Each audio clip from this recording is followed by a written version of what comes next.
National testing agency द्वारा NEET paper leak के मामले के कारण मई में हुई परीक्षा रद्द कर दी गई थी, जिसके बाद अब 21 जून रविवार को नीट की परीक्षा दोबारा कराई जा रही है। नीट परीक्षा को लेकर रीवा में भी व्यापक इंतजाम किए गए हैं और परीक्षा को लेकर कई सेंटर बनाए गए हैं।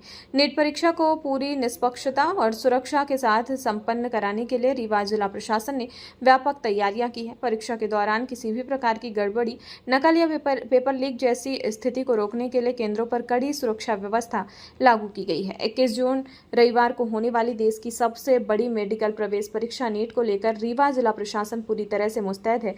परीक्षा को पूरी पारदर्शिता और सुरक्षा के साथ संपन्न कराने के लिए शासन स्तर पर लगातार बैठकें और सख्त दिशा निर्देश जारी किए जा रहे हैं। परीक्षा की गोपनीयता और संवेदनशीलता को ध्यान में रखते हुए प्रशासन ने सुरक्षा के अभूतपूर्व इंतजाम किए हैं। जिला कलेक्टर नरेंद्र कुमार सूर्यवंशी का कहना है कि छात्रों को किसी भी तरह की असुविधा न हो, इसके लिए परीक्षा केंद्रों पर विशेष व्यवस्थाएं की गई हैं। नीट परीक्षा को लेकर 13 परीक्षा केंद्र बनाए गए हैं, जिसमें लगभग 6000 परीक्षार्थी परीक्षा देंगे।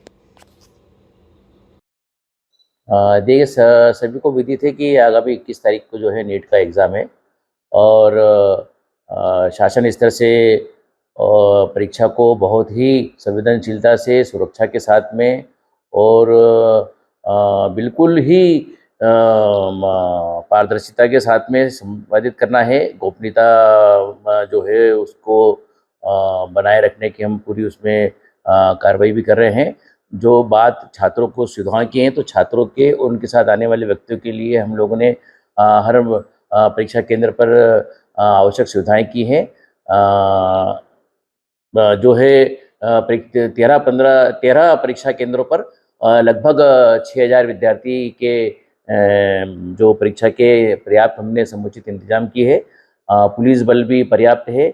जो नीट के जो नोडल हैं, केंद्रीय विद्यालय नंबर 2 की जो प्रिंसिपल है और जो स्टाफ है वो बिल्कुल संवेदनशील है और हम बिल्कुल कड़े सुरक्षा के साथ में और बिल्कुल संवेदनशीलता के साथ में परीक्षा को संपादित करने की स्थिति में है। सर, परीक्षा की मॉनिटरिंग के लिए अलग से कंट्रोल रूम भी बनाया गया। देखिए, मैंने बताया ना कि जब बात सुरक्षा की होती है और संवेदनशीलता की होती है तो उसमें सभी चीज़ें आती है। परीक्षा केंद्र का निर्धारण, परीक्षा केंद्र पर बच्चों की सुरक्षा, इसके अलावा परीक्षा केंद्र पर आवश्यक बच्चों के लिए फर्नीचर, टेंट, कैमरा, घड़ी और जो भी आवश्यक व्यवस्थाएं वो सब।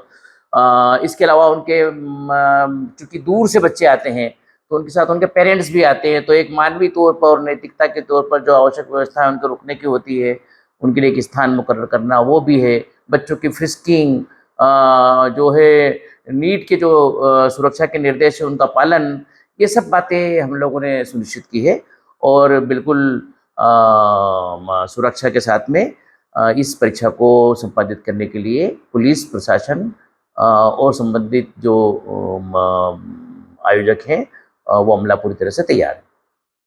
आज मोबाइल मंत्रा मोबाइल एसोसिएशन के हमारे सदस्य हैं, उनके बच्चे का सेलिब्रेट करने वो परिवार के साथ आए रहे और उनके कुछ दोस्त आए रहे। तो बच्चे लोग क्या है, नादान बच्चे रहे, वो लिफ्ट में चले गए और लिफ्ट अंदर से जाके फंस गई। और मैंने इनसे जैसे ही मेरे को जानकारी लगी मैं तत्काल आया, मैंने इनसे बोला भैया लिफ्ट खोलो, तो ये बोल रहे लिफ्ट खोल रहे 15-20 मिनट हो गए ना, अंदर फैन लगाए ना कुछ लगा, इतना सफोकेशन रहा, बच्चों का दम घुटने लगा। तो मैंने जैसे तैसे करके बोला कि दरवाजा कैसे भी करके उसको हैंडल कर दो, यानी खोल दो लॉक को, भले लॉक टूट जाए। तो लॉक टूटने में उन बच्चों को निकाला गया। तो उसके बाद यहाँ का स्टाफ बदतमीजी करने लगा कि लॉक टूट गया, भली हमारी लिफ्ट का नुकसान हो गया। मैं कहा लिफ्ट का आप पैसा ले लो, लेकिन बच्चों से बढ़ के लिफ्ट नहीं है। तो ये बदतमीजी करने लगे, चिल्लाने लगे। मैं अपने सेठ को बुला रहा हूँ, तब नीचे जाएंगे, कोई बच्चा नीचे नहीं उतरेगा, इन्हें ऐसे बदतमीजी से पेश आने लगे। अगर मान लो कोई बच्चे को कुछ हो जाता तो कौन जवाबदार रहता? जब आपकी होटल की कैपेसिटी 3 पर्सन की है लिफ्ट की और लिफ्ट इतना स्लो चल रही है तो आप लिफ्ट बंद कर दो। मान लो लाइट गोल हो जाए और कोई फंस जाए बच्चा, तो उसमें आपके पास कोई ऐसी सुविधा नहीं है, ना जनरेटर की सुविधा है जो लिफ्ट से कनेक्ट हो। इसका जवाबदार कौन रहेगा? आदमी तो फिर आदमी बोलेगा कि प्रशासन की गलती, प्रशासन ने ऐसा लाइसेंस कैसे दिया? मैं प्रशासन से हाथ जोड़ के निवेदन करता हूं, इस होटल का तत्काल लिफ्ट का लाइसेंस निरस्त किया जाए।